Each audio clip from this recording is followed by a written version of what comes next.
एक समय की बात है, एक जंगल में एक सांप रहता था।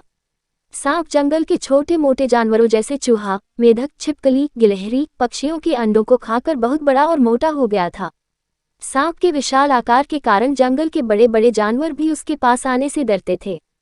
जंगल के छोटे छोटे जानवरों ने सांप की शिकायत हाथी और शेर से भी की, किंतु शेर और हाथी भी उस विशाल सांप का कुछ नहीं कर सके, क्योंकि जब भी वह सांप को समझाने जाते तो सांप अपना विशाल फन लेकर उनके सामने खड़ा हो जाता था। सांप कहीं उसे काट ना ले, इसी डर से जंगल का कोई जानवर उसके नजदीक नहीं चाहता था। धीरे धीरे सांप को ये घमंड हो गया कि जंगल का कोई भी जीव उसका सामना नहीं कर सकता। सांप ने सोचा कि जब जंगल का राजा शेर ही मुझसे डरता है तो क्यों ना मैं भी एक राजा की तरह किसी विशाल घर में रहूं। ये सोचकर सांप एक विशाल बरगद के पेड़ के बिल में रहने लगा। सांप के आने से डर के कारण बरगद में रहने वाले सभी जीव जंतु और पक्षी उस पेड़ को छोड़कर चले गए। बरगद के पेड़ के पास ही चींटियों की बाम भी थी। सांप जब भी कहीं जाता तो उसे रास्ते में चींटियां मिल जाती थी। चींटियां हमेशा अपने काम में व्यस्त रहती थीं और सांप को नमस्कार नहीं करती थी।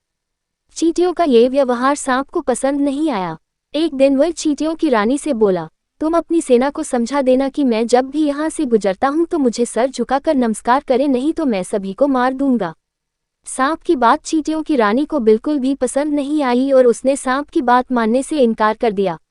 सांप ने गुस्से में आकर अपनी पूंछ से चींटियों की बाम्बी पर प्रहार कर दिया, जिससे उनके घर को काफी नुकसान पहुंचा।